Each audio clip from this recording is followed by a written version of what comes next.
Few things bring people together like shared genuine laughter or a compelling story.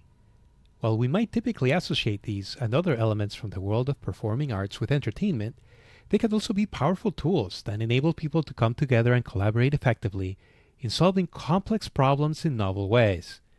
My guest and customer experience consultant, Adam Lawrence, borrows techniques from the world of theater, comedy, improv, design, and psychology to help teams in the private and public sector tackle difficult challenges and deliver value in ways that deepen connection with customers. In this wide ranging conversation, Adam and I discuss his experience applying techniques from theater, comedy, and improv to facilitating innovation projects around the world. We also cover the value of using laughter to bring people together, the magic of the common breath, what makes a facilitator effective, balancing structure, freedom, fear, and trust when working with teams, the distinction of being versus doing in facilitation and design, taking smart risks and embracing different ways of solving problems, the difference between facilitating and difficultating, the benefits of allowing ourselves to be childlike, Adam's medieval hobby, and praise for Kate Bush. Let's dive in. Adam, welcome to Making Business Art. Thank you very much for having me, Ezekiel. It's great to be here, and it's nice to see you. Same here. I've really been looking forward to this conversation. Off the top, Adam, I'm going to acknowledge that you have your hands in many things. So you do this business customer experience innovation work that we're going to get into in just a few moments.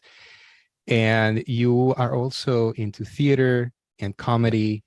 And you have this hobby with the Society for... Can you finish? Anachronism, yeah. Yes. Possibly the biggest bunch of nerds in the world, but I love it. Okay. Well, hopefully we'll have enough time to loop back to that at the very end. So we'll discuss all of that later. But before we jump into the business stuff, just on the personal side of things, I'm just curious, you're a comedian, so you like to make people laugh. Going in the other direction, what makes you laugh like really hard? Oh, that's a really good question. Thank you. I'm quite... In my own comic preferences, I'm quite basic. I like high quality slapstick, high quality physical comedy, old gags, dad jokes, this kind of stuff. I can really enjoy high-end stuff. Living here in Germany, for example, we have an amazing cabaret scene of top-level cabaretists, which is very smart and builds on the basically high educational level that we have in the country. So you can make a joke about the Shadow Defense Minister, people know who that is. But my own stuff, I love Bugs Bunny. I love the timing. I love the mastery of expression, which those things show.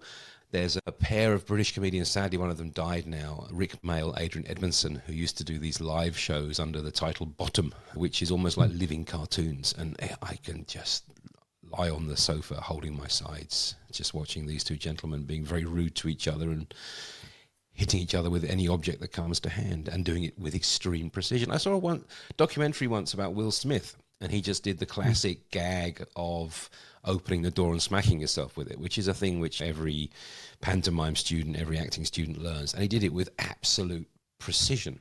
And I love to see that. I love to see when somebody really masters their art. Is there anything that's made you laugh really hard, I don't know, in the past few weeks? Yeah, me and my friends. I mean, that's great.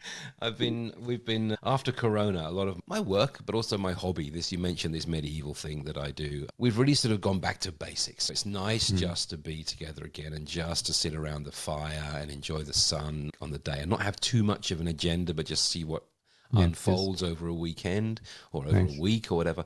And there's been so many good conversations and hearty laughter around the fire. And I think a lot of that is just relaxing together. And that's very important to me. I mean, Victor Borges said, laughter is the shortest distance between two people. And I think that's really important. And I use laughter a lot in my work. You say I'm also a comedian. I like making people laugh. Well, I find I do make people laugh, whether I want to or not. So I may as well, I guess, get paid for that or use it in some way. And when we are working in collaboration with people and when they get laughing, it's always a very interesting moment to examine why that is happening and what we can use it for. It's been said that comedy is where truth meets pain. And in Mm-hmm. design, where truth meets pain, so laughter happens when truth meets pain. And in design, that means, okay, there's a problem here which resonates with people, which is painful to people. So it's a pain point or whatever. It's something we can fix, we can make better. And there's also the act of laughing together, which Yeah. always implies a degree of shared humanity. I can laugh at somebody with having no respect for them, but I can't laugh with somebody without at least a little bit of acknowledgement Mm. of the other person's humanity and a shared moment. And Yeah. that can be very interesting as well when you're trying to make safe spaces in which people can do new stuff, scary stuff, like in my world, go and talk to customers or make a Mm-hmm. thing which might not work, which you could learn something from. Those are scary. Yeah. But if we go into that with a smile on our face, taking the problem seriously and not taking ourselves too seriously, that's a really good start.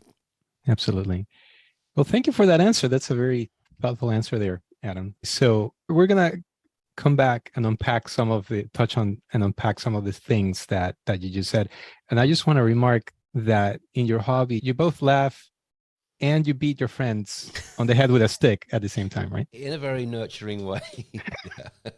Yeah, it's a kind of martial arts. It's a big part of this hobby. The hobby is a Yeah. whole geeky way of celebrating a rather sanitized Hollywood type Middle Ages in which our Mm-hmm. best people are absolute experts and do very high level reenactment, reconstructions, beautiful crafts and so on. For many folks, it's just a fun weekend, so I throw something on Mm-hmm. which is a little bit medieval. I do my best and I rock up there. And it's about the atmosphere and spending time with people. And you know what's really nice is not knowing what time it is for a couple of days. Yeah. Because you took your watch Yeah. off and you say to Right. your friends, I'll meet you at dark. I'll see you sometime this afternoon. I'll find you. Yeah. That's a thing which we miss in life. And I don't want to spend my whole time like that. I want to use my Yeah. time efficiently sometimes, get things done.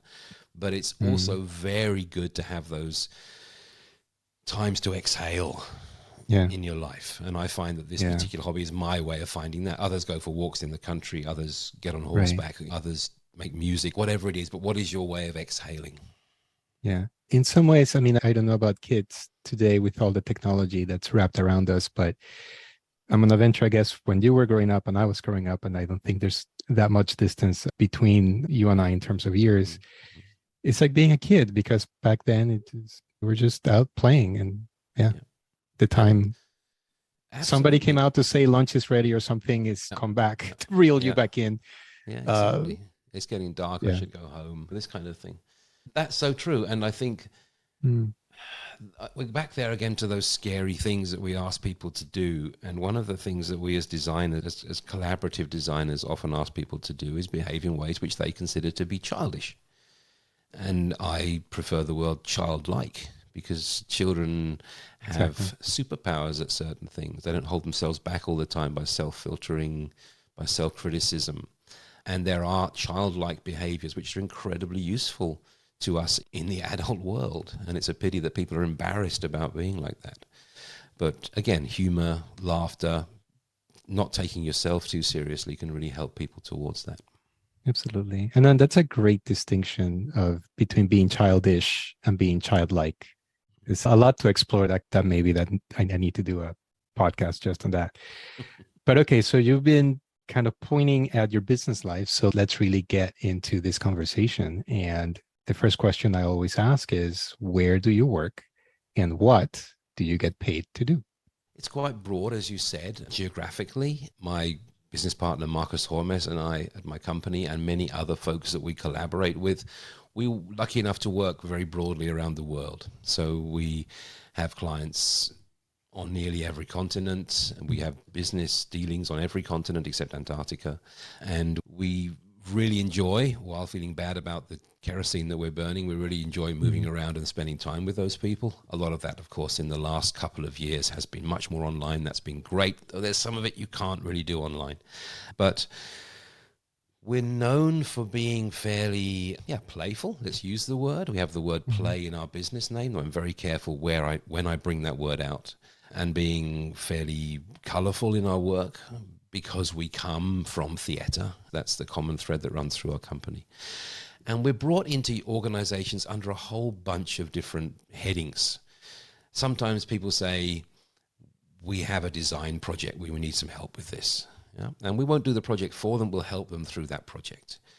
Some folks say we need a change in our organization to be more, well, insert your word here, to be more innovative, to be more customer-centric, to be more human-centric, more employee-centric, more down-to-earth, more creative. All kinds of words get put in there.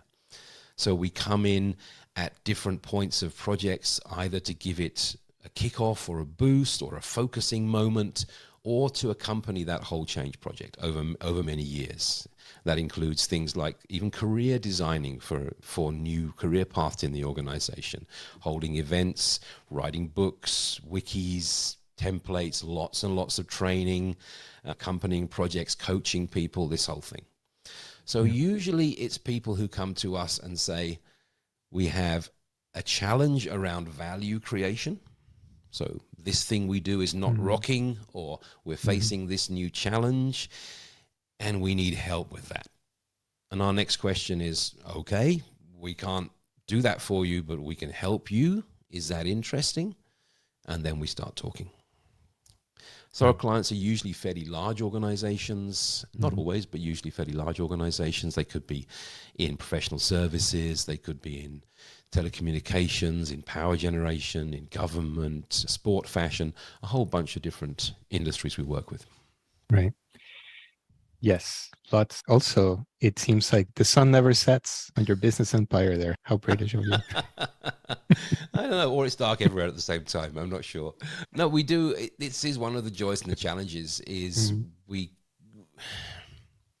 there's a saying, you can't be a prophet in your own village. And in our early years, we were much more likely to get a phone call from Australia or from Chile than we were from the organizations around us here in Bavaria.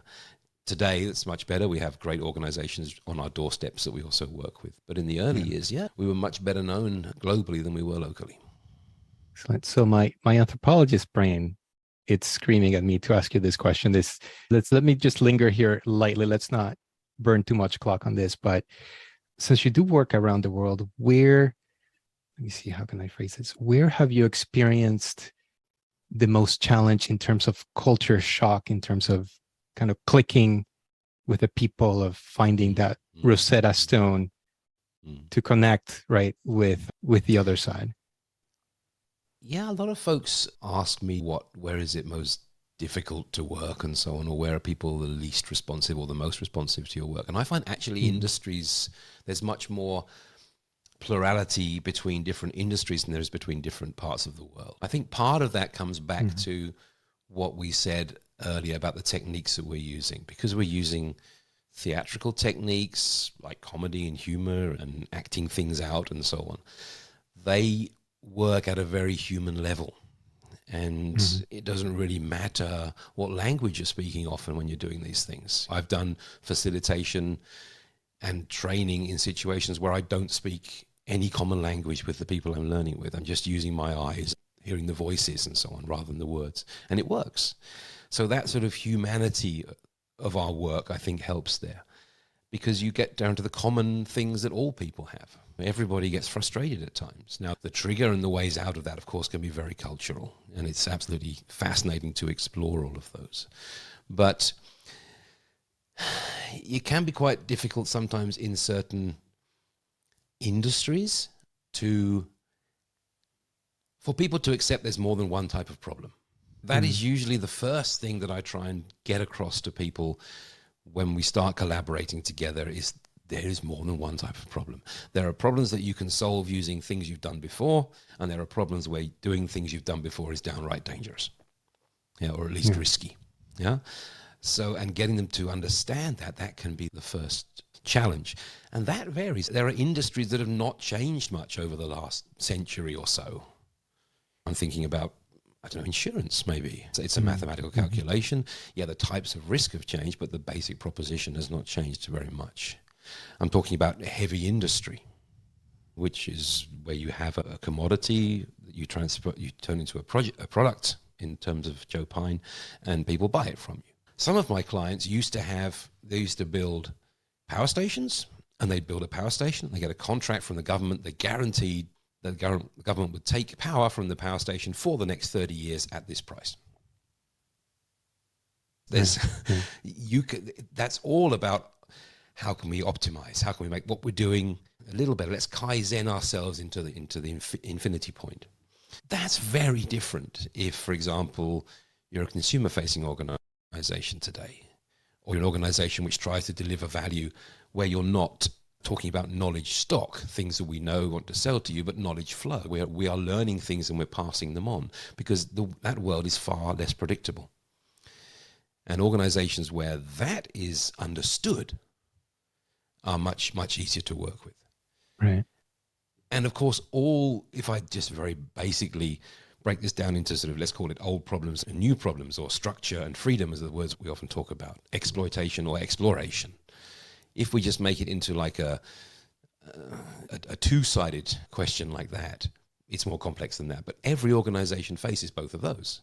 Even if you're in the hottest market in the world and you're innovating all the time, you probably don't change the way you clean your offices every week or the way you do payroll. Yeah, that's stuff that just keeps ticking over because you know how to do it and you keep doing it well.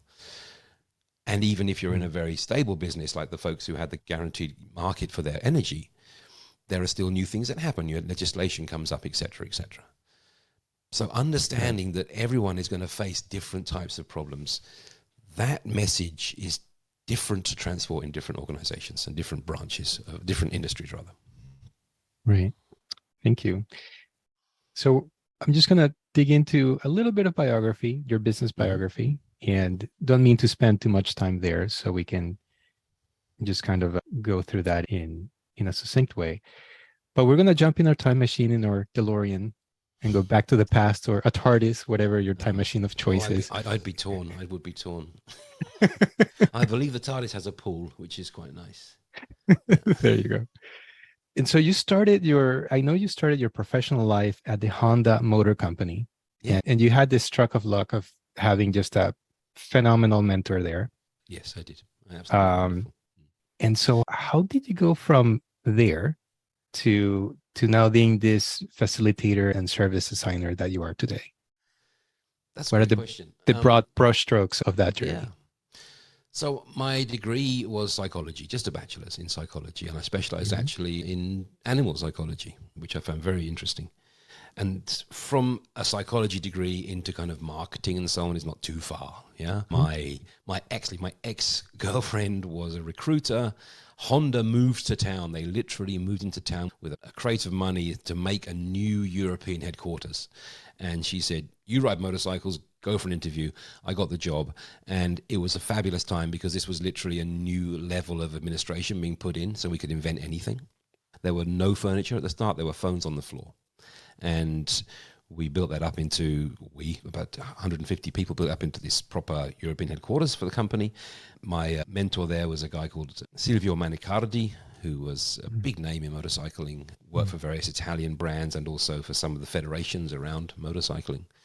And he taught me to take it easy, that you weren't going to ease a tension by adding more tension. That sometimes taking a step back or smiling or having a human moment or stepping out of the room and having a quiet conversation was the best way, rather than always following the agenda points.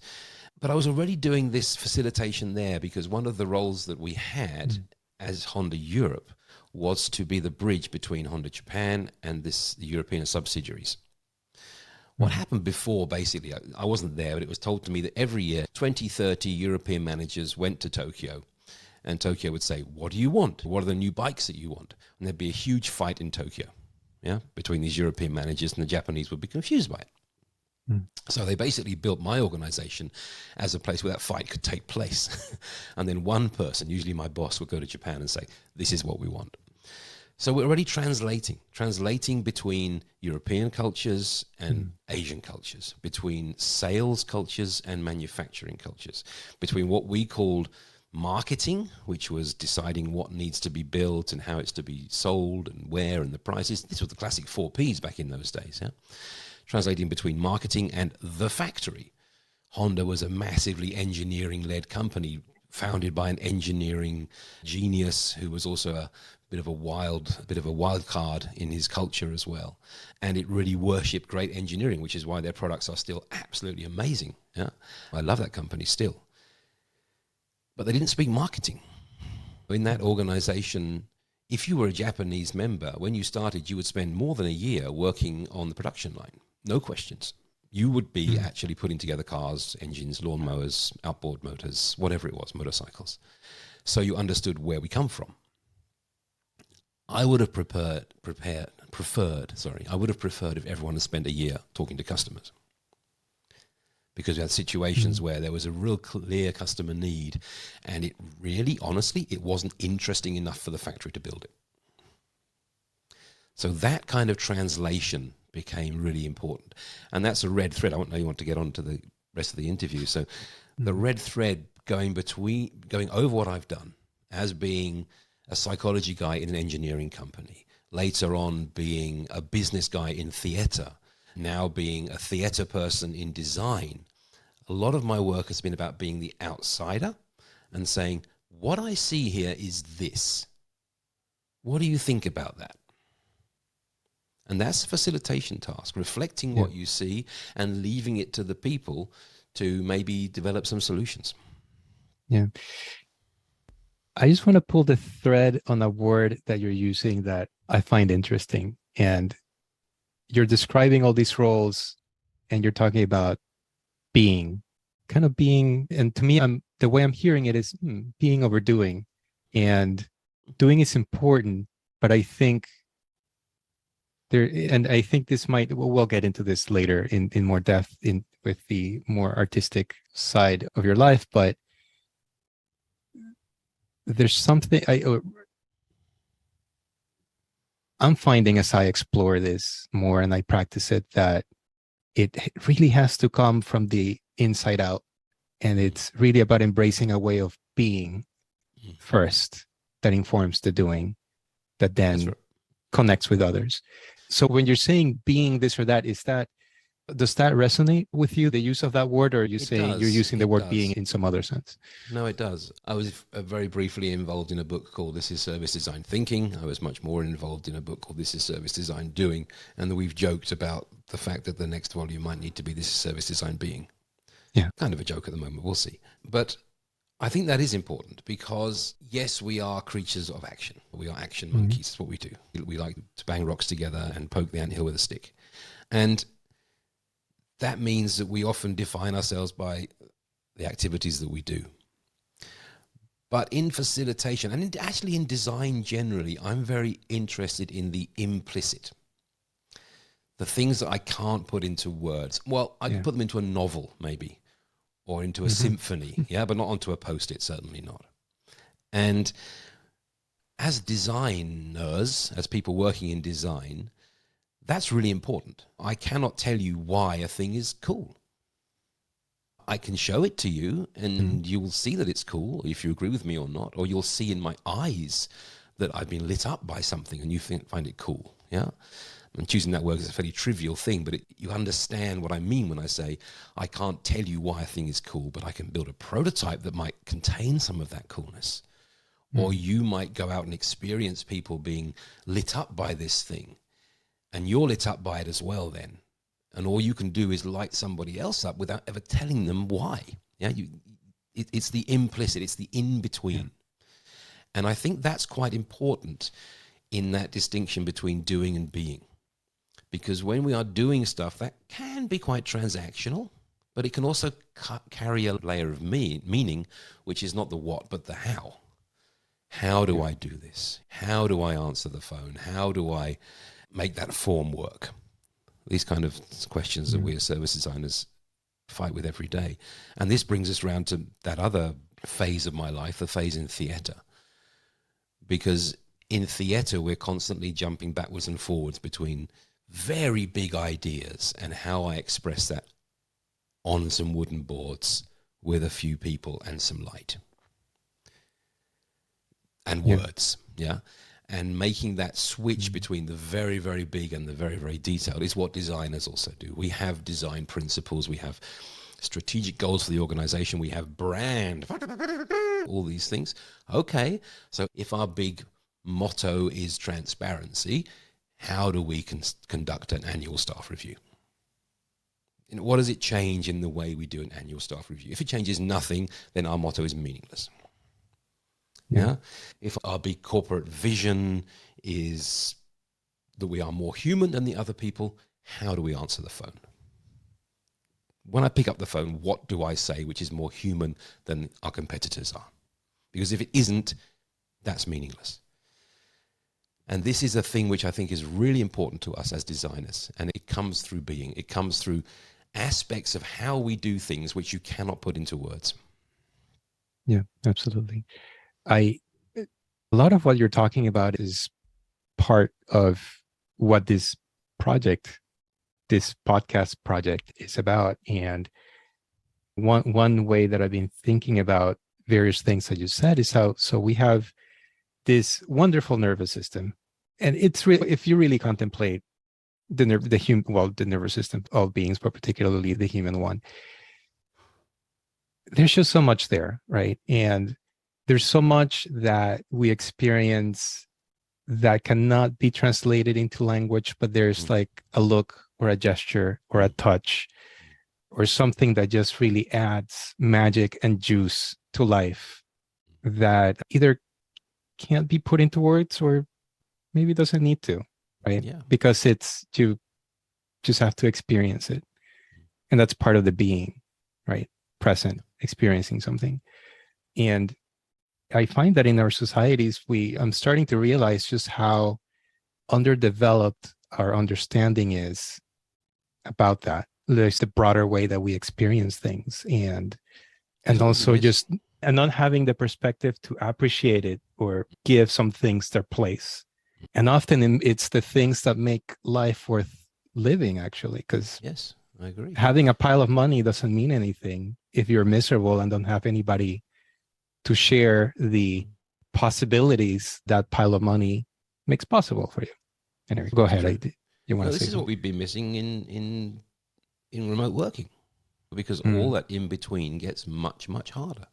True. We're having a conversation now through a great video platform, and for one-to-one, it's pretty good. But if you look at a physical space with multiple people in it, even if it's being organized into a formal thing like a meeting, there's still multiple conversations happening simultaneously.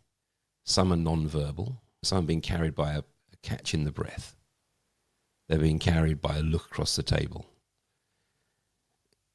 That doesn't work on Zoom, I'm sorry, or on any of the great video platforms. Yeah, it just doesn't. Everything becomes ones and zeros. Our conversation becomes ones and zeros. And real human conversation a lot of it's chemical. We're smelling each other. This is what my thesis was on. There's an olfactory aspect to human communication. When you and I smell the same coffee, that starts to align our brainwaves. And I don't mean that in a hippie sort of way. I mean that in a neurological sort of way. It starts to align our brainwaves. And if we know that if our brainwaves are aligned, we find it easier to collaborate. This is just hard facts. So smelling the same coffee, feeling the same temperature change, me seeing more of your body than I do right now on the screen. These are all things which actually are really important. And yes, we're getting the work done through online collaboration, but there are much more important things than work that happen at the office. Absolutely. And if we're not getting them for free through the office, we have to think about, okay, how do I get this? How do I get serendipity?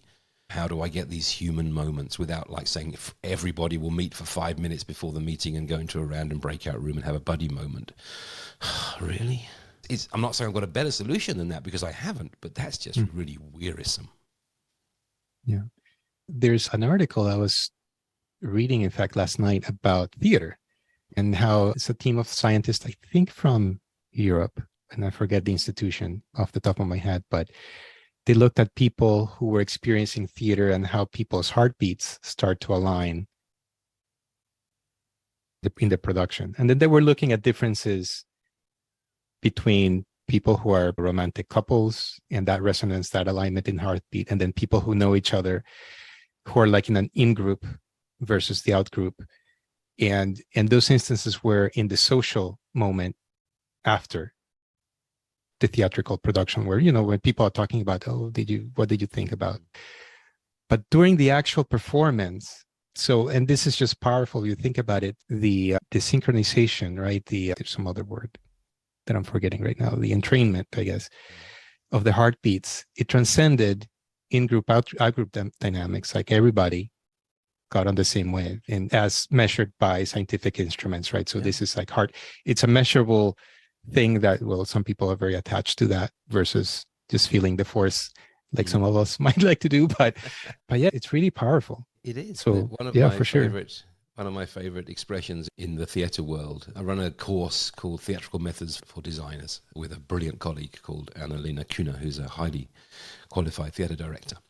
And she uses this phrase a lot, and it's very inspiring. It's a theatrical phrase which is the common breath. It's the common breath. So it's the moment when, in the cliched understanding of this is the moment where all the actors gasp and all the audience gasps as well because something appears. And in that moment, the entire room breathes in at the same time. Yeah, or it's the exhale or the laughter that comes after a moment of tension. Often you'll notice that some playwrights use this very carefully. Edward Bond is one of them. But if you watch any movie and you see a very stressful scene, like a very violent scene in the movie, or a very high tension scene, it's very often ended with a pretty weak joke, but everyone in the movie theater laughs because they have a need to release the tension through laughter. And that is a common breath. And I think that's incredibly important because we're sharing that moment in a way that we can't explain to each other, but we're still sharing it. We're still having an experience which is valuable to us. Absolutely. So coming back to the career journey, and we've acknowledged that you're now doing service design, but for the sake of defining terms for the listener who might not be familiar with this, can you just briefly explain what is service design? I wish I could. So some people call it designing services, okay? That gets complicated by the question of what is design and what are services. So generally, I take a step back and I say, people are trying to deliver value. They're trying to deliver value in the form of what they might call a service or a product or a digital service or whatever it is. Yeah? But they're trying to do something for somebody else, inside or outside their organization. How do all the moving parts work together to do that well? That is service design. Now, that's a collaborative activity. So it involves lots of parts of the organization, which means we need a common language, a common tool set. So we've stolen from all over the world, from marketing, from branding, from theater, all kinds of places. We've stolen quite accessible methods and tools and approaches that we use for that to get people collaborating better in a way they enjoy to deliver value to others. So we might be running design projects to, for example, design a better bank account, or we might be running culture change things to make the organization more collaborative. We might be training people, we might be writing stuff, but it's all around that idea of collaborative value creation.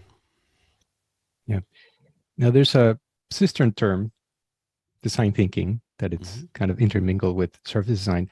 So to just kind of lump them under the same umbrella here for a second, I'm just curious, what are some misconceptions about service design or design thinking that you encounter out there in the world? Well, when Mark Stickdorn and Jakob Schneider published This is Service Design Thinking, they, for a joke, put the terms side by side in the title. So you could read service design or you could read design thinking, and suddenly a new term appeared, service design thinking, which is useful because it contains all three problems. Yeah? It contains all three problems. Service.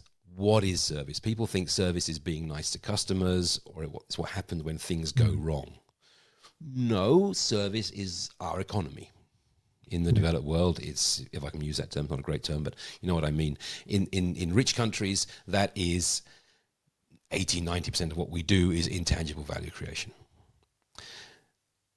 So that's a huge part of our industry. And many people argue that a pair of socks is also a service, or a pair of shoes, sneakers, is also a service. So it's value creation. Service design thinking. Design is a problem. People misunderstand the word design. They think it means making things look nice, or it's an aesthetic consideration. And yes, there are aesthetic considerations in design, but they're relatively minor compared to the fact of, do we need this? Is this a thing which is useful? Is there a better way to do this? How does it work? How does somebody use this, interact with it, get hold of it, get rid of it? They're all design questions. And then thinking, that design thinking, service design thinking, the image of my profession is a bunch of people in a room with Post-its and thinking about stuff and writing ideas on Post-its. And that is a relatively small amount of what we do. Largely, we are getting out of the building, doing research, we're talking to people, we're challenging our assumptions, we're observing what's going on, we're doing desk research, we do some idea generation, then we build lots and lots of prototypes and put them in front of people, and they don't work, and we learn something from that. So we're listening and we're doing much more than we're ideating.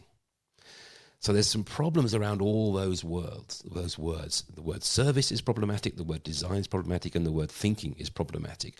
I often say, I wish it were called because if it was, they would say, what does that mean? Yeah. Instead, they think service, being nice to customers, design, making it pretty, thinking, lots of Post-its. They think trivial. Yeah, we use Post-its, but thinking that service design or design thinkers mostly work on Post-its is like thinking that the main job of the fire department is to drive through the city with the sirens on. That's just the bit that you see. Yeah. You don't see all the prep work, the technical training, the planning, the actual rescue and extinguishing activities that they do, the clear ups they do, etc., because you're not inside. Yeah. So in present day, now that we're post-pandemic-ish, working online, some shifts in the world, what type of challenges are leaders and teams bringing to you these days? That's really good. It's interesting to see that a lot of the people who I've spoken to, even just today, speaking with a potential client who started their conversation with, we're now coming back together and. So they've been working, doing great work, I'm sure, remotely, online, working from home, all the rest of it for much of this time. And there have been meetings and there have been down slack times in COVID. We could get together during the pandemic and so on. But there's a feeling now of coming back together. And they are often looking at ways to use that moment of humanity, of being together in the room. So I've got people now who are keen to switch from online training back to, let's say, more hybrid methods or even fully offline training.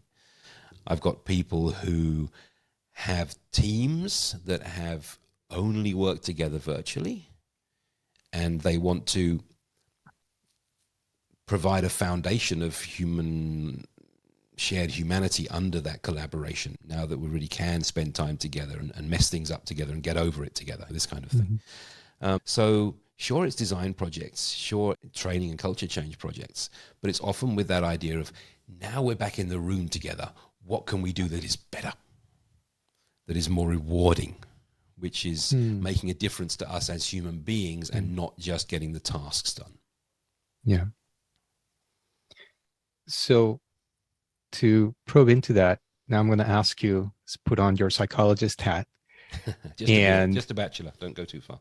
Yeah. Just about. Still, school of life. Yeah, school of life, sure. It's the best school. It really and is. Lots of those psychology books you buy at airports. Yeah. True. But school of life, if you're paying attention, school of life is awesome. What are some common issues or patterns that you encounter in working with leaders and teams? And not just present day, but this is like in the arc of your career. Like, what are some top 3 things that you constantly see that need to be addressed, but maybe they don't? Thinking we understand the problem.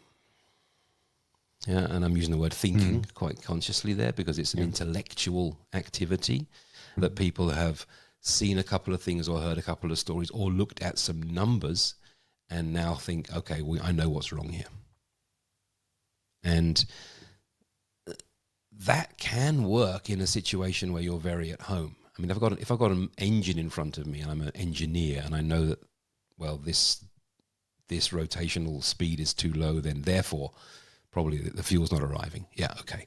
that works. But with complex organizations and humans, which are not machines, then it's very hard to actually understand what's going on unless you get out and spend time looking at things. Now, we call that research in design, and people have a misunderstanding of research. They think it's slow and expensive and gives you very relatively narrow answers, which is true of quantitative research, but not true of qualitative research. They don't get that difference as well, yeah? So they think, oh, we're not going to waste money trying to understand this better. I understand the problem. This is how we fix it.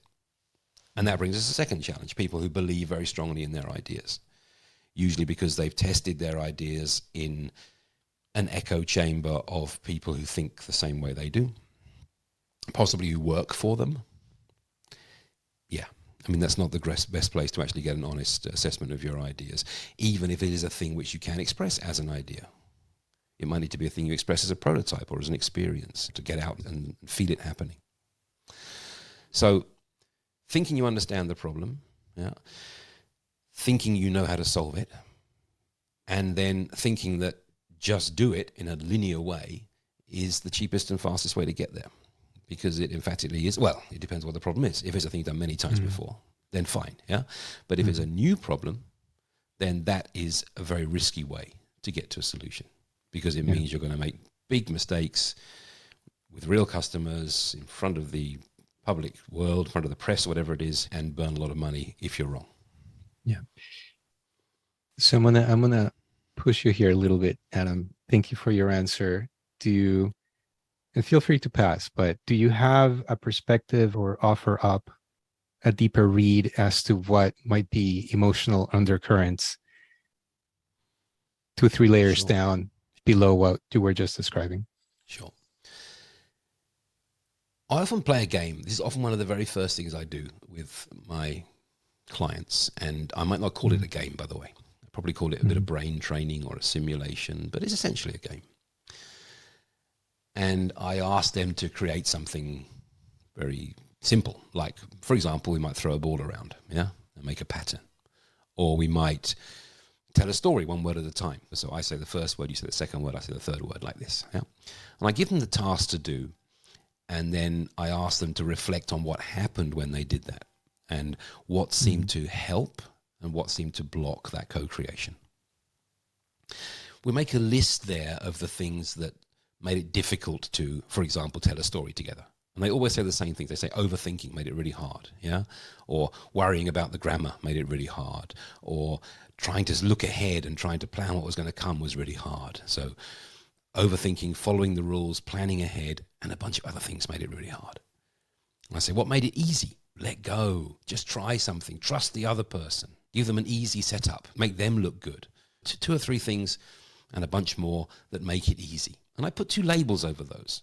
So the thinking ahead, the planning, the overthinking, the planning, the worrying about the standards and quality and so on.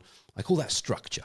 And that's really good when you're facing a common problem. Yeah, my clients who used to build nuclear power stations, it's really good that they think ahead and they follow the rules. Yeah, the pilot who's flying you from New York to Nairobi, it's really good if she doesn't say halfway through, you know what, Cape Town's nice. Let's go to Cape Town. Yeah, that's not helpful. Yeah, so that side is structure. The other side, that try something, relax about it, laugh, listen well, we call that freedom. And that's really helpful when you're trying to do that kind of job of making new things. And each of those links to an emotion. That structure side, yeah. If we get scared, that's where we go. If we experience fear, we say, right, what do I know? What do I know already? Yeah. What's always worked? Where's my quality? Where's my dials? What are the dials saying? Yeah. Where do I get data up? What's happening that's familiar to me? And fear takes us to that. Now, if we're feeling trust, we go the other way. When we feel trust, we say, oh, it'll be fine, whatever. Like at the weekend, when you say, hey, come over to my place Friday evening around 7. We'll see what happens. Bring some food if you like. Yeah? Can you imagine going to a client and say, we'll have a meeting on next week on Tuesday at 2. Just come over, we'll see what happens.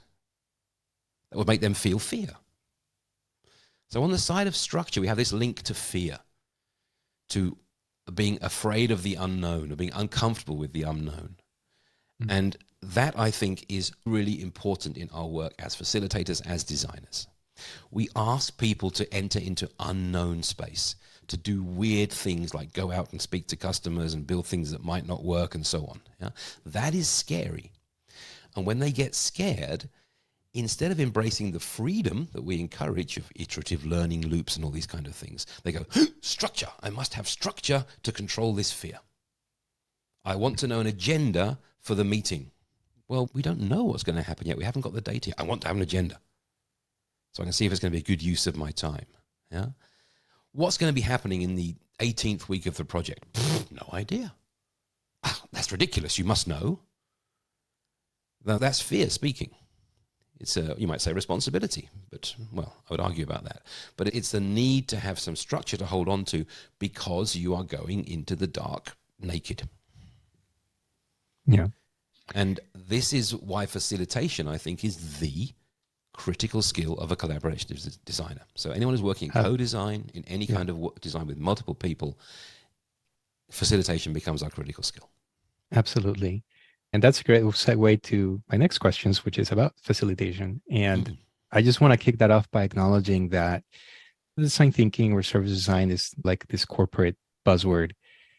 And if you spend any time on LinkedIn, you might encounter a lot of insufferable comments from people that get their thinking wrapped around the axle of this tool and definitions and right and wrong, much of which I just don't see a lot of value. Like, I don't really learn anything from a lot of those interactions. I just find them irritating. But something I am convinced of is that the tools themselves, none of that is rocket science. They're very often pretty simple tools conceptually, at least at the surface. But facilitation is what makes it come to life, right? It makes me think of one day, this many years ago, I remember I looked up the lyrics from some Beatles song, and it was just this little like bunch of lines, very simple. And I just remember thinking like, wow, and this is a phenomena that was brought to life by these artists. But just these words here is like, meh. But brought to life by this artist, it's freaking this amazing song that's been beloved for decades. And so facilitation is like the killer app, to use some tech bro language there. So Adam, listeners, I'm going to shamelessly pander to my guest now. Adam, you're a master facilitator. I really love to watch you and experience your facilitation. What is your view of what an effective facilitator is and does? An effective facilitator helps people to do great work without hurting themselves. Now, there's always short-term and long-term considerations in there. Sometimes you've got to be difficult to help people. You've got to make their life more difficult today so it's easier tomorrow, challenge people and so on. But fundamentally, you're working on two things. You're working on getting the work done because that's what you're paid for. And that's what the people have come together to do. That's their intent as well, usually. But you're also making sure that happens in a way which does not damage the collaboration in the team, does not burn anybody out, does not hurt anybody physically or emotionally while you do that. So while you might not be trained, you might not be paid to be there improving the collaboration in the team, effectively to do the good work, that's what you end up doing. You end up helping people learn to work together. And that's so you've got a typical output and outcome situation where the output is the work they've done and the outcome is hopefully improved collaboration and feeling good in the team that this is going well, will continue to go well, or has gone well. Yeah. Let's do the next thing. Yeah. I mean, facilitation, I often mix it up with the word difficultation, which is a really important side of that coin, which comes from the work of Augusto Boal, who was a very political Brazilian theatre maker who invented a kind of participatory theatre called forum theatre, or he called it theatre of the oppressed, which I use a lot in my work under a different name. And he pointed out that sometimes the facilitator, he calls them the joker, which is a fantastic name, which we could unpack for ages, that the facilitator is often a difficultator who's saying, you really want to put that in front of the board based on one interview? Have we tested that? I don't think it's good enough. Get out there. Do some more. Yeah, that's difficultation, challenging people, getting in their way. And those are the two sides of our coin, being the one who smooths the stormy waters and finds consensus maybe, or at least co-creation, or other ones who say, stop, no, that's not okay. What I hear there is something that the actor or the comedian or designers often have to do is managing tensions and polarities and building and releasing tension or some other things. Yeah. What, I don't know, do you have any other observations or tips for that process of managing that tension, of when to build tension, when to release tension? For me, this all comes from show business. And in theater, in showbiz, in novel writing, in music, we talk about dramatic arcs, or actually the French word is better, courbe de tension, or the curve of tension. Yeah, because a dramatic arc is something a little different. But basically, there are times when a symphony or an episode of Game of Thrones or a project that you're running is super engaging. Everyone's really focused. The army of the dead are coming over the ice towards you, or whatever. And it's like, oh my goodness, like this. Or will those two kiss right now? Or the strings are holding one note, and you know that the timpani is going to come crushing in any moment. Yeah, there are these very engaging moments. Then we have, of course, bits where we zoom out for a bit, we zone out for a bit. It's nice, it's chill, but if our phone peeped, we might look at it during some exposition in the movie, during data sorting in the project, where we might say, okay, this is good, I'm doing this, but it's not really grasping me. And tension in the group will really contribute strongly to that. Yeah, because that's always going to be engaging for people. And thinking about the dramatic arcs or the curves of tension of what we do is really important, because this can make something either too much, and now we're talking about, well, with a small b, burnout, or overloading the team, or frustration building up, or people not getting home in time and their family lives getting overwhelming because they weren't, et cetera, or we're talking about, why are we doing this? This is dull. Another workshop with another user, come on. Yeah, those moments of disengagement. So being aware of tension in that way as contributing to this arc of the experience that we're going through is super, super useful.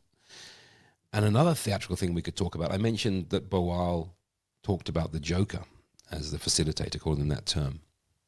And this has two meanings. One of them is the joker in a pack of cards, which is a card which does not belong to any set. It's outside the power structure. It's outside the tensions. Yeah, it can become a diamond to make that bridge, or it can flip over to be a club and make that set. It can change its value. It can trump a king, or it can go down and be the servant of a two. Yeah. So this is a very interesting model for facilitation in terms of using things like relative status and power behavior and so on. But there's also the fact of what jokers represent. If you look at the image of a joker, it's a fool. It's a medieval fool. It's somebody with that three-pointed hat with the bells on the end, somebody working in medieval court maybe, who again was outside the power structure. And because they were never going to be king, because they had the wrong background or because they had physical or mental challenges, that person was the only person in the whole massive organization of the royal court who could speak the truth and say, I see this. And leave a space. The fool would never say, therefore we should do this. They would just say, I see this. And they were able to do that because they could pack it in humor. And that makes the pill much easier to swallow. If we're all laughing at ourselves while we're seeing the truth, we're a long way towards acknowledging the problem and finding a solution for it. Right. Well, there's that saying in comedy that I've heard, that it's funny because it's true. Yes, exactly. Yeah. And that the best comedy is observation.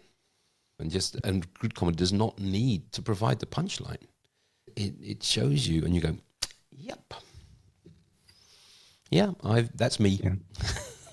So Adam, You're saying nice things about me earlier on, and I'm trying to think, how do I react to this without being like Brent on The Office? I don't know what he's called in the American version, but Brent is in the UK version is the hero of the show The Office, where he's always like people are saying nice things. He's like, "Oh, stop!" But he wants them to keep saying it, and that is very funny to me because I see myself doing that. You make a very nice compliment about me, and I've got no idea how to deal with it without being Brent. well, Adam, the name of this project is Making Business Art. So what's just the first thing that bubbles up out of your gut for you when you hear that phrase? Well, I'm feeling very at home in there because this is how I came to my current job. I came to being a quote service designer unquote because I was writing about specifically theatricality or show business, which is partly art and partly business. I was writing about where I saw show business in commerce. Yeah, so obvious stuff like costumes and lighting, but also less obvious stuff like timing and dramatic arcs and role and power behavior and these kind of things. And that makes it very interesting to me. And it is also very interesting because of what is the question of what is art? What is art? And I think that links very closely to what I said before about the implicit. I mean, Picasso could have written war is bad on a piece of paper, but he painted Guernica. Yeah. And that painting, yes, it carries the message war is bad, but it carries it in a way which moves me, which makes me care. Or Bach could have said, the summer in the countryside is really nice. But he wrote, sheep may safely graze. You listen to that and you are transported. Yeah. And I think that is really critical because that is all happening through a medium which is not words. I mean, it may include words if you're writing a novel or if you're writing a poem and so on, but it's translated by not the literal meaning of that. It's translated by the way they fit together and the rhythms and so on, and the semantic content. But that's what we do as designers. That's what we do as business people. It's not just fulfilling the tasks. It is about I call my work the handicraft of emotion. How do we let people feel a certain way? How do we feel that they are safe entering this medical practice and they trust us with their dangerous operation? How do we make people enjoy being a customer of our airline and not want to go somewhere else if they can possibly avoid it for this flight? How do we make people feel that they trust the services they're getting from their government advisor around their tax bill or whatever, and feel they're not being ripped off? These are all things which come not through the actual things that we do, but how we do them, through all that combination of channels, which something like a great painting or a great novel or a great piece of music has in it. So Adam, so you've been mentioning theatrical methods for innovation, which is something that you deliberately do and teach. But before that, before going there, I just want to make a stop and ask you your perspective on what makes for really good theater. Like what needs to be true for great theater to be happening? You do have the questions that need 100 hours of an answer or none. Let me try a short version of that one.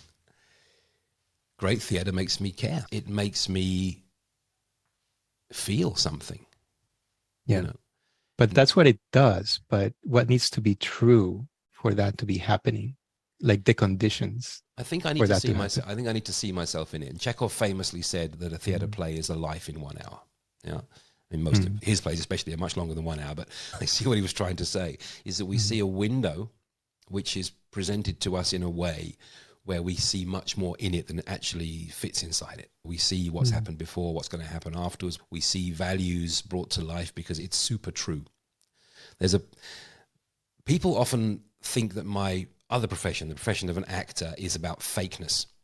It's about dissembling.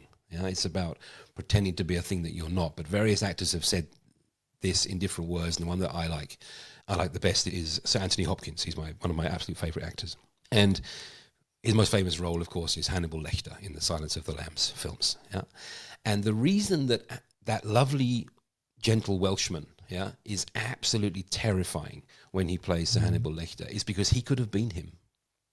Any of us can be Hannibal Lecter if we just switch off a couple of things that stop us.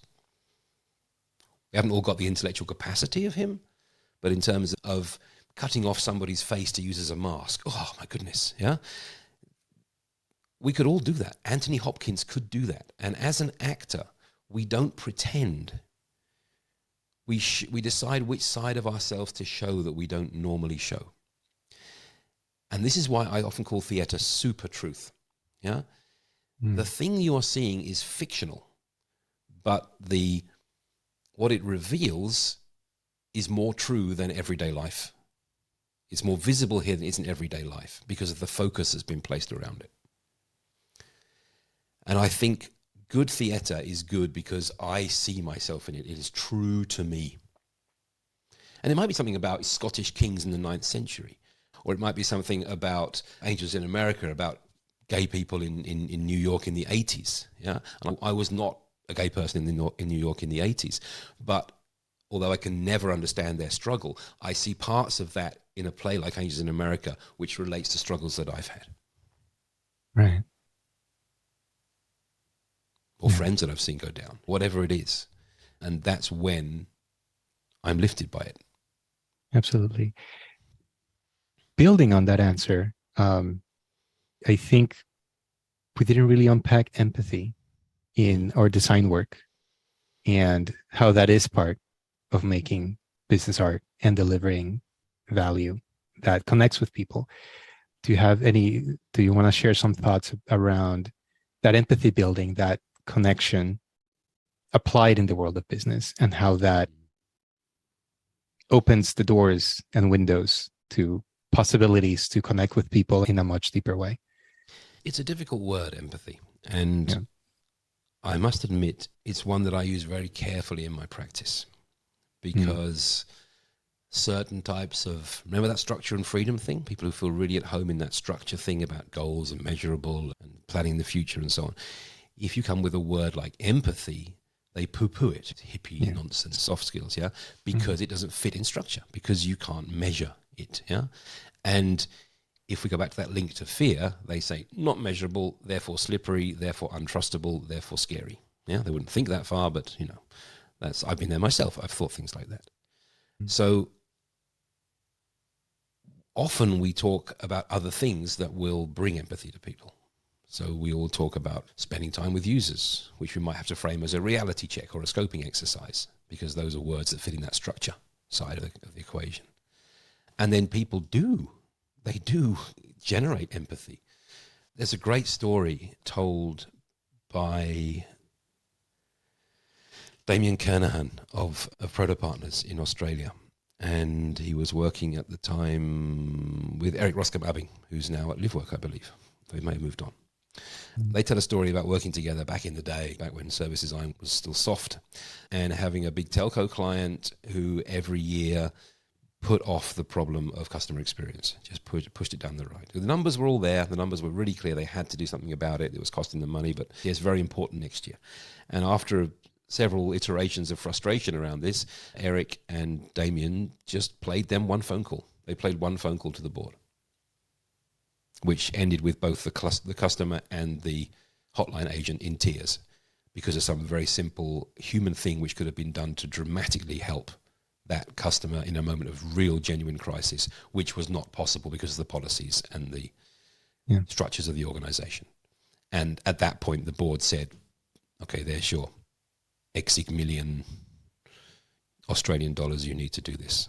This has been published, so I can talk about this. But it's amazing how, and of course, all those preparations and PowerPoint charts before that had done the work of convincing the logical mind of this.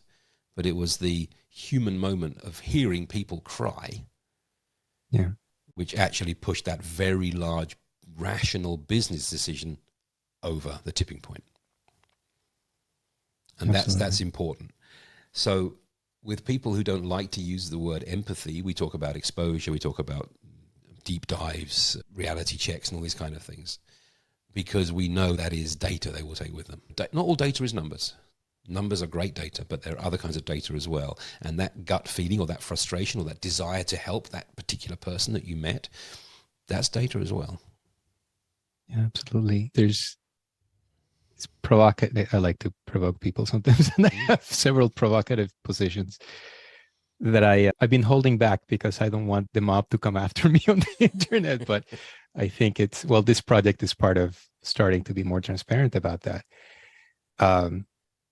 This position, it generally doesn't go over well, Adam, when I share this, but I've observed that there are times when no amount of really good data, we allow any amount of really good data get in the way of a bad decision, right? This is in relationships, like in life, in purchases. This is also in business. And the adjacent provocative position, which makes me a lot of friends, Adam, is that the data really is meaningless, right? We need people to make data meaningful. And going back to what we were speaking about earlier, we don't have a good way to connect that data to things that really matter to people and that touch emotion and the things that really matter in life. So I think there's something about that dynamic that we end up making our lives really miserable, right? It's in the business world, hence making business art. How can we get out of that loop of stress and burnout and misery and whatever other words you want to throw at that? I think so. So I think, go ahead. I think art is also a really one interesting thing about art is that when you see true mastery of art, it seems effortless. Yes. And we mentioned Picasso before, and he was famous for sketching on his checks. He'd eat out in a restaurant and he'd do a sketch on the check. So they would never cash it because it was now a masterpiece. Yeah. And it would take him a couple of seconds. But because he'd spent, by that point, maybe 50, 60 years perfecting his art, it seemed effortless to him to produce something which I mean, if you look at them, they're really good. I mean, they're not just scribbles like you or I would do. And that's interesting for business. When is there so much accomplishment in what we do that the expression of what we do becomes an art form?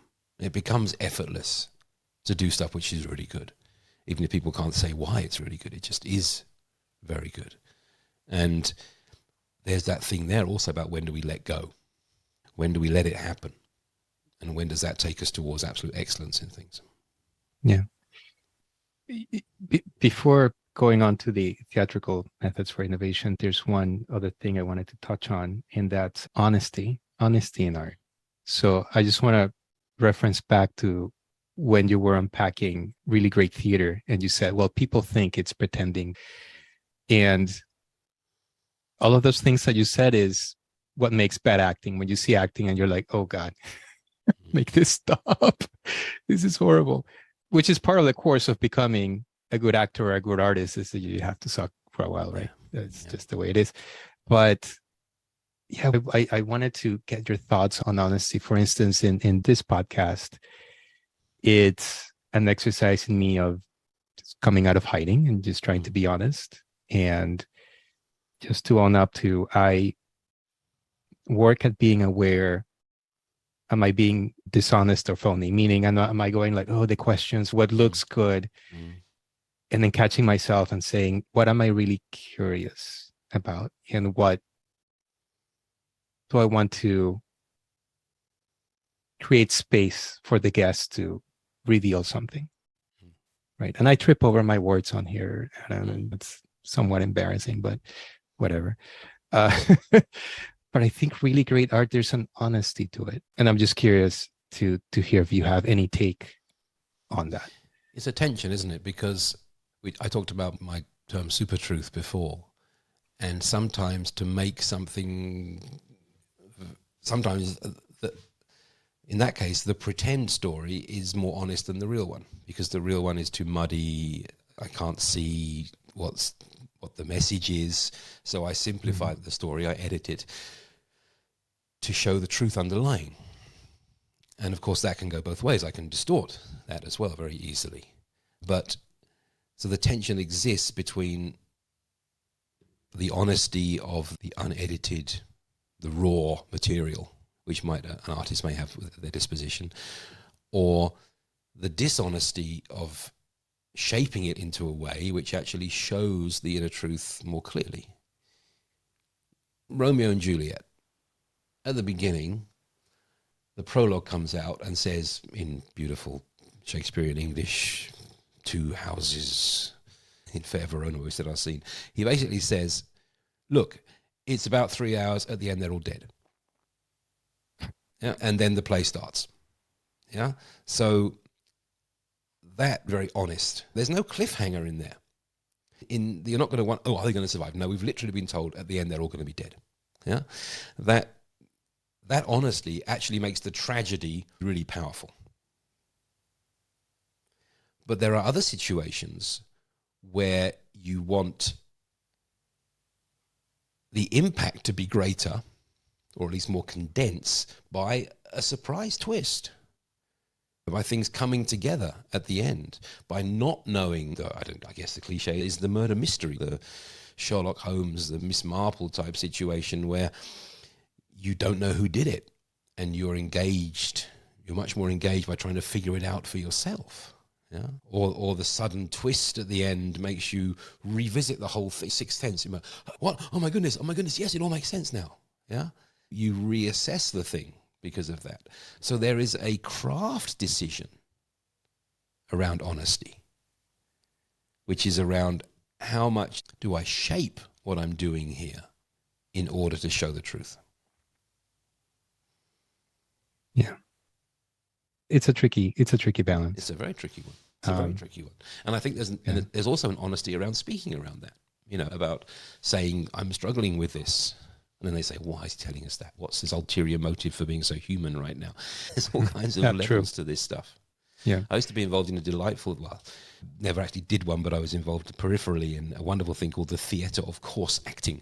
There's a book about course acting, which is about bad theatre productions. Yeah. And based on that book, there have been some festivals set up where people actually deliberately do bad plays. And there's an honesty there in saying, yeah, this is us. We are theatres. We're not always good at this stuff. So they're producing terrible acting in a moment of honesty to say, yeah, we know sometimes we're not as good as we think we are. And they're carefully acting badly. They're doing a high level of acting skill to show bad acting, to be honest about being human. Yeah. I think there's something about when you're really honest that it affords you a lot of grace from people. Yes. I've always found that. Yeah. I found that I have been finding, although I've had lots of fun and great experiences and many laughs and spent time with wonderful people, I have found, especially in the first year of the pandemic, the online working personally very difficult. I found it very draining, very frustrating. It made me sad. And telling people that, often quite early on in the collaboration, saying, by the way, I find this really difficult. How are you doing? Yeah? I think partly because it was generally shared. That makes it easier, of course. If your need is a weird one, then you might not get the same sympathy. But if it's a thing that many people are feeling, acknowledging that really gets you I think it gets you their trust, but it maybe lays a stone in the road towards trust. Yeah. There's something else about just being seen and hiding. Like, I love having these conversations. These conversations are a treat to me. But then publishing the conversations is just stomach churning discomfort. And part of this project, this exploration, is looking at, I've been somebody who takes things more seriously than I really should. So I've been doing exercises in releasing that over time, is poking more fun at myself. At the end of the day, this whole thing is not that serious. And it comes with an expiration date. So we do know the ending. We just don't know when that rolls around. And might as well make it a good go of it, no? But at least for me, getting comfortable with that discomfort, it's just been a really interesting journey and exercise. And as a facilitator, design thinker myself, is what I try to open up that space for others to at least feel safe in negotiating their own discomfort. And I guess that probably the better I can get at that, and the more I can be that space for others, well, hopefully I can open up spaces for people to feel safe and do great work. Thank you for So doing that. It's yeah. important. So all of that said, let's dig into theatrical methods for innovation. And that's something you do. It's a course that you offer, which is something I would love to take at some point, even if it's remote to your distaste, but maybe in person. So tell me about these theatrical methods of for innovation, and how are you wielding these concepts and these tools from the world of theater?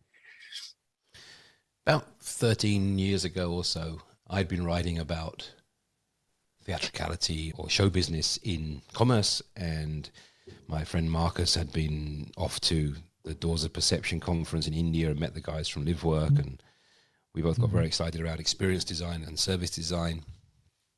And one of our friends said, okay, put your money where your mouth is. My team are going to give you a group of our frontline staff to work with, and we'd like you to help them deliver great customer experiences. And we said, okay, sure, we can do that. And the day before, more or less, because we were very busy at that time, Marcus said to me, what are we going to do with these people? We've got them for a day, 20, 25 smart young people. Don't want to waste their day. And I said, we do what we always do in theatre, we rehearse. And that means we try stuff. People think rehearsal. By the way, if you go into here in Nuremberg, there's a wonderful state theatre. It's an institution at the state level with an orchestra and a ballet and all the rest of it, and an opera and an excellent theatre. And if you walk, I've been able to work there a few times. If you walk through it, you go down one corridor, and on one side of the corridor it says there are rooms labelled rehearsal. And on the other side, there are rooms labelled practice. Because they're not the same thing. People confuse them. They think rehearsal is doing the same thing over and over again until it sits. No, that's practice. Rehearsal is figuring out what it's going to be by trying. It comes from an old French word for rake, that garden implement that you can dig deep with, or you smooth over again and you rearrange and you smooth. Yeah, that's what you do with rehearsal. And that's why I think theatre is so fascinating. What we are doing is we are simulating reality in a very accessible and cheap way, using human beings to try things and to learn things by trying. I find that incredibly rewarding for various reasons. One I've already mentioned, it's cheap. You want to do it, just start talking, stand up if you're able, just whatever, yeah? And you're rehearsing, you're doing it right now. We don't need any special equipment or any special, we can do it online, we can do it offline. It's super, super accessible once we get past the emotional barrier of trying stuff like that. The other reason is it can handle the implicit. It can handle that stuff that we can't put on a post-it, that we can't put into a PowerPoint deck, but we can hear it in a tone of voice or a falling tone in a conversation. And it's super practical as well. We can wonder about whether the client can get that luggage over this counter or not 15 times using plastic figures, which I have behind me or whatever, yeah. But we don't know until we actually get the table and the luggage and try and lift it over. It's incredibly robust in that sense as well. So in my work, we're using a lot of techniques, concepts, approaches that come from this world of theatre, and we're applying them to what are typically design problems. So lots of folks think with their pencil. Yeah, they think by sketching or so on.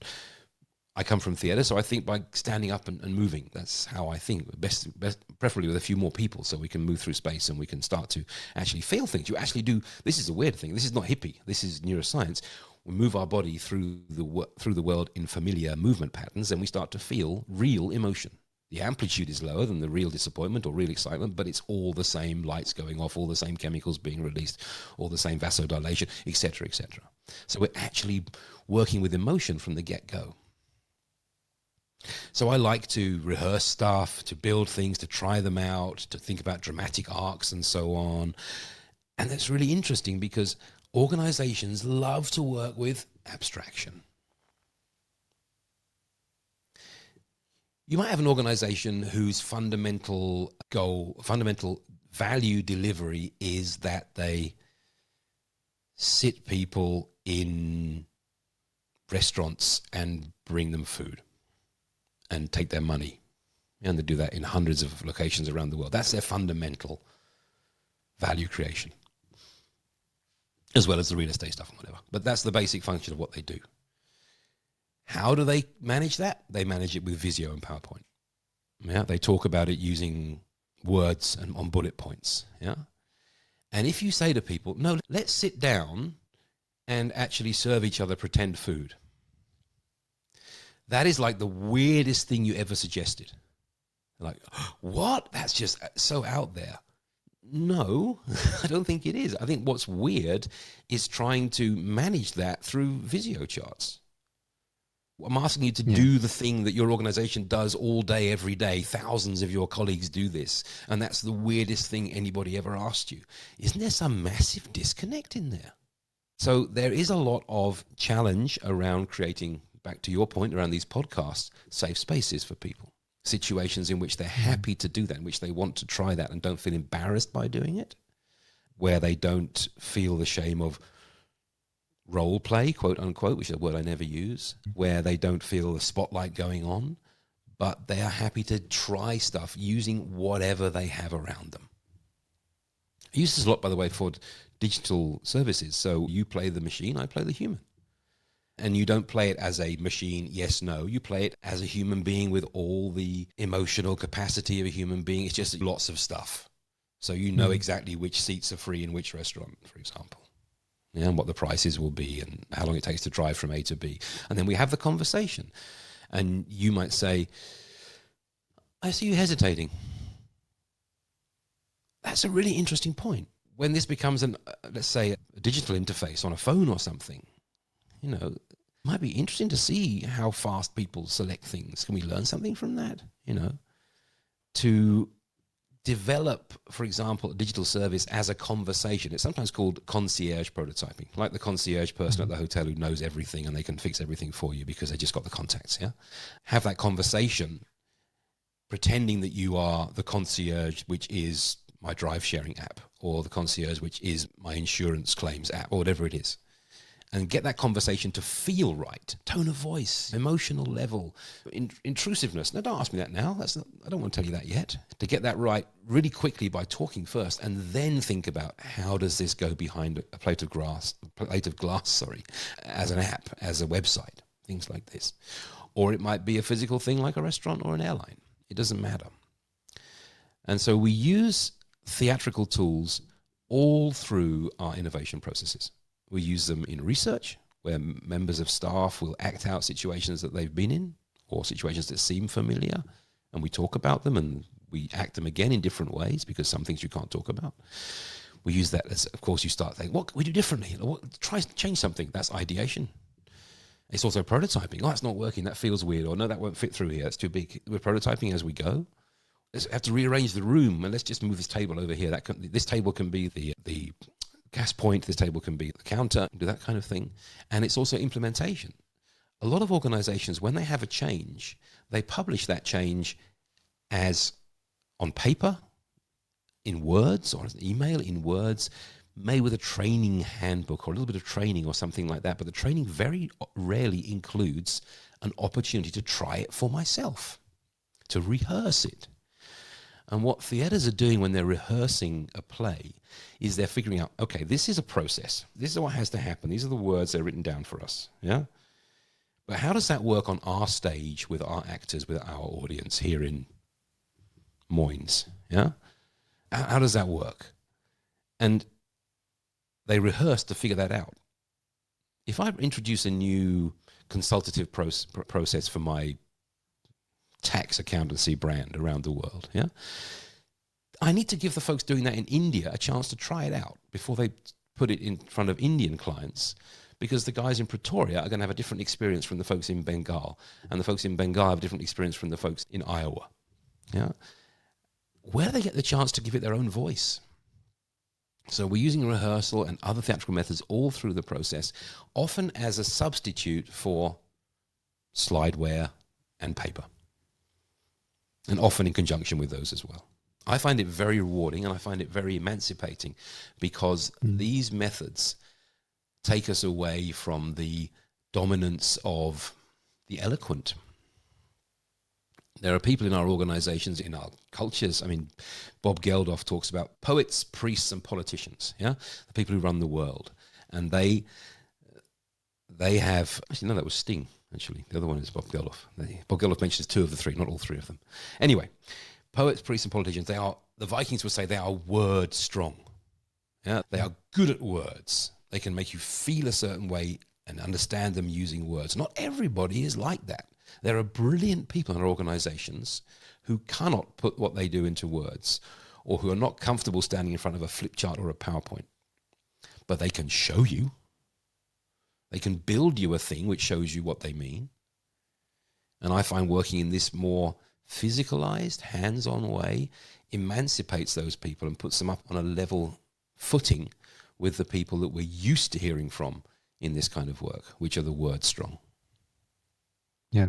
I mean, what I'm hearing is, in one way I would package what you're sharing is it's a finely tuned toolkit to design for emotion. Yeah. Absolutely. And to tap into and more fully leverage the human nervous system. Very much so. Yeah, because we activate our nervous system by movement. In creating things. Lately, I've been pondering like innovation, because innovation is a word that we trade in. That's part of our work, right? People look for innovation. And I'm like, well, what really is that? I live in Miami in the past few years, and this is fairly common. I think there's this equivalence of innovation equals technology. And I think that's a very limited way to think of innovation. And the more I've pondered this, I just kind of keep landing on the position that it's, at the end of the day, you might say delivering value, but I see it as, how do you build a more powerful connection with the people that you're serving? And then maybe it's a weird way to look at it, but I really just see it like, well, it's really like just creative expression. You're trying to deliver value, create a way to deliver value in a different way that somehow creates a preference, right? Inside people. So that makes people feel a certain way, even if it's several layers down in the psyche, people are feeling safe or delighted or one thing or another. Yeah. I don't know if you have a reaction to that. Absolutely. I mean, innovation, nova, means new. So it's been doing things in new ways, which hopefully are better than the last way, or cheaper, or whatever. Yeah. Or they're less unfriendly for us or for our environment or whatever. So I think innovation is a thing that we're doing all the time. I mean, some of the most, I work in theater and art, and I work in very down-to-earth businesses. And some of the most innovative and creative people I see are tax accountants and folks like that, who are producing the same quality of work they did last year with fewer resources. That's innovation. Yeah. Or they're finding a way around this sucky system. That's creativity. It's honestly, without being mean to my artist friends, it's pretty easy to paint yourself blue and go into the forest and scream and say that no one understands you and where's my grant. Yeah. That's cruel, but that's not actually very creative in real terms. I think those folks in the suits, those folks who are facing those kind of real world problems, are often far more creative than the people who call themselves creative industries. And so when I talk about innovation, it is a difficult word because people often think, well, that's the role of a special department in the organization. I'm not in the innovation team. I'm not a tech person, as you say. But I can choose how to answer the phone differently. Unless I'm in one of those awful organizations that prescribes how I answer the phone, and please stop doing that. Yeah, I can choose to answer the phone differently. That's innovation. I can choose to start the day 15 minutes earlier and go home 15 minutes earlier. That's innovation. It's doing new stuff. And theater is a really accessible way to get to that, because I try and I see how it feels without actually endangering a real world. It's interesting when the old becomes the new, and it's a satisfying thing. Like the thing that you mentioned right at the top of the conversation, you take off your watch for a weekend with your friends, and the removal of that technology, that contemporary piece of material culture, it's refreshing to you. It is. And in that case, maybe it's sorry to interrupt you, but it's the new becoming the old. And that's the same concept that we do when we rehearse a digital service. So when you play the app and I play the user, every app was a human being 10, 15 years ago. Mm. Yeah. Every machine was an animal or a human being. Well, take your pick, 150, 1,000, 3,000 years ago, depends what the machine is, yeah? But at some point it was a human or an animal. So we can create the value of this and simulate the value of this using humans by making the new into the old. And that brings us back often to those human values. I worked once with a bunch of very smart senior tech people, and it was just a training context. So it wasn't a real project. I want to make that clear. But we were teaching them around about service design and stuff, and they had a prototype, they had an idea for an app, and they made their wireframes really quickly, and they didn't even forget the back button, all the proper professional stuff, and they were like, finished, we're going for lunch early. Fantastic. And I said, actually, could I keep you here for the next 15 minutes and ask you to try something different? And generously they said yes. And I said, just put your wireframes aside and act out that app as if it was a human talking to a human. And for them, it was the biggest takeaway of the whole session that we had together, of the many days we spent together, was this moment. Because they said, Adam, when we started doing our wireframing, it took us down all our best practice roads. And sometimes best practice is great, but it's also the opposite of innovation. It's not innovation, yes. It's copying. Yeah. Yes. When we tried the other method of acting it out, we discovered whole new channels of value we'd not thought of. And we were able to try them really quickly and develop them very quickly using that concierge prototyping, that genie in a bottle prototyping, I like to call it. And I think that's important because what it's done is it's taken the focus away from the technology towards the human value underneath it, the human needs underneath it. And that's what we're trying to serve after all. We're back here at Honda in my early years when it is sometimes possible to sell a motorcycle because no one honestly needs a big motorcycle. It's purely a toy, to be honest, the big ones, yeah. It's possible to sell it because it's technically weird. You've got an oval piston. Oh my goodness, that's amazing. I must have one, yeah. Doesn't actually help the average rider in any way whatsoever because you can't develop the power that you need to on an ordinary road, whatever, yeah. But you buy it for that reason. But it's actually much more interesting when you can take that low-end motorcycle, you know, that moped, that scooter type thing, and make it, let's say, more affordable, because that actually meets a different type of human need, which is shared by more people. So getting it down to the basics, I think, is an incredibly important thing for anyone in business to do. Absolutely. And that brings us around to art again, because this art touches me, makes me feel on a human level. It's never about the technique or technology that produced the canvas. It's about how I feel when I stand in front of it. It's never about sure, if I'm a musician myself, I'm interested in what software did they use for this amazing latest Kendrick Lamar album, whatever. That's super, super interesting. But with that person in particular, it's the way that I feel when I hear those lyrics, which is so incredible. And all the software brilliance behind that and the technical brilliance of the production, which they and their team put into that, works because it makes that emotion more accessible to me. So it's the technology serving the human need. And I think art is just the same. Absolutely. And we need to wind down our conversation. But before we do that, one last stop.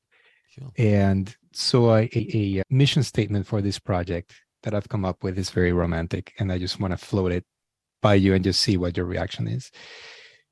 So the mission statement for this project is really how can we inspire people to make their work more beautiful and enchanting from the inside out, the outside in? What's your reaction to that? I love the words you use. I mean, beauty often has to do with taking away what's not necessary, to having balance and a symmetry often. And enchanting means I don't know how it worked. Magic is, what's the phrase? To a civilization of a given technology level, any more advanced technology seems like magic. Yeah. So there's that idea that if something is enchanting to me, I'm not worried about how it happened. I'm just curious that it happened. So I think if we want, the question is, how do we do that? How do we make things beautiful and enchanting? Then I think it's about trying stuff with open eyes and open mind, and being open also to how do I feel when I'm doing this? How does the person seem to feel when they're experiencing this, and being open to that and seeing that as important. Because that is as important as our measurable KPIs. That's why people say this is cool. You can't measure the thing that made them call it cool, but you can see somebody lit up by a thing. So it's about trying stuff humbly and having our eyes and ears open. Yeah. Thank you. Thank you for sharing that. So we have come to the end of our conversation, and we're just going to do a quick lightning round, Adam, to wrap up. And the lightning round questions, feel free to pass on any of them, but I do invite you to play. I will. And the first one is a custom question just for you, Adam. I'm so honored. So we talked about your hobby in the Society for Creative Anachronism. And again, just to recap this for the audience, this is where you're recreating things from around medieval times, the best I understand. An idealized medieval world, yeah. But you do recreate this with historic accuracy, right? So cases, that's kind of like a thing there. So with that framing there, I'm just curious if one of us might be watching a like historical type of movie with you. Might we hear huffing and puffing during the movie if things are not accurate? Yeah, I'm afraid I'm one of those. I'm that guy. I am. I'm usually pretty good during the movie, but it's like, so what did you think afterwards? What? There was that castle in the middle of an empty landscape. What are they eating? Where are the fields? Where are the farms around the castle? Where are they developing how are they paying for stuff? Where's the trade routes and stuff like this? Why are they burning torches in the middle of the day? What are they burning anyway? All this kind of stuff. And that's kind of at a war within me as well, because I am also a storyteller. I come from theatre. Yeah. And I know that maybe the fields around the castle aren't so important to the story. So I want to, in that moment, invoke, a barren, empty heart of the lord who lives there. So I show a barren landscape around the castle. Yes. And I'm torn between these things. And so actually the most fun conversations are the ones between myself and friends who happen to also be in that Venn diagram, which overlaps the medieval geek with the theatre person or the artist. Yeah. And I'm that guy. I'm sorry. I apologize. On the heels of that, what is the movie that you think has the most accurate representation of artifacts and weapons or methods of medieval-ish or past times? That's really hard, but I'll tell you what's not bad. What's not bad is that Kingdom of Heaven, that Orlando Bloom vehicle around the Crusades, which is a very dirty, bloody time in history. But it got it pretty well. Okay. Next question is, can you describe your closet and what state it's in? I have multiple closets because I have a lot of stuff. So I'm a business person, so I have my business clothes, I have my private clothes, I have my theatre clothes, because I'm also an actor, and I have my medieval clothes as well. But my closets are usually pretty well organized, I must admit. I'm not like obsessive about everything, but I try to have like the T-shirts on the right and the shirts on the left. That kind of thing tends to happen. Very nice. What is something that inspires you? People. Every time I spend time with people, and it can be someone I've spent years with who suddenly says a thing that surprises me because I've compartmentalized that person wrongly, as you always do, or it can be a new person. I'm lucky enough to travel and meet so many new people every year. There's always something incredibly inspirational. Nice. Is there a song or band that you must play during a road trip? During a road trip, probably at some point there's going to be Steppenwolf or something on there, that classic road type stuff. I really love Kate Bush, and so at the moment, she's doing really well right now with a big hit in the charts. Yeah. It's a fine song. It is a very fine song, yeah. And I was there, man. I was there the first time around. But when I'm driving, it doesn't really have to be music that I want to listen to very intensely. It's good if it just keeps me grooving. Yeah. Last question is, what do you want to see more of in the world? I'd like to see more humility.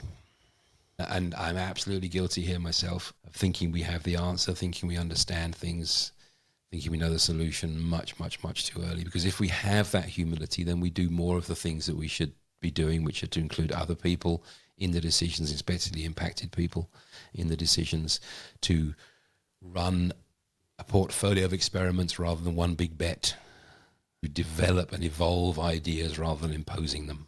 So I wish we were, as a species, a bit more humble. That's a great answer. So in closing, Adam, I just want to open up space for you to share, why should leaders, business leaders, organizational leaders look for you? What do you have going on that they can engage you in? And then where can people find you? Excellent. Fantastic. I guess you can put some links somewhere down below or whatever, but a couple of things to look out for.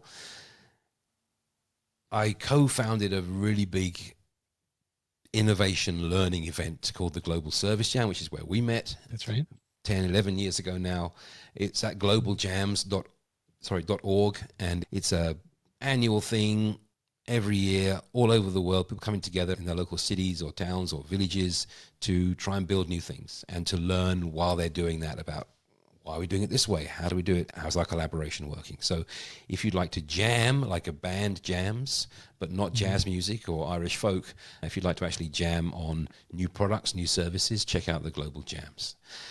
If you'd like to do things a bit more experimental, then check out a little prototyping space we have called the Co-Creation School.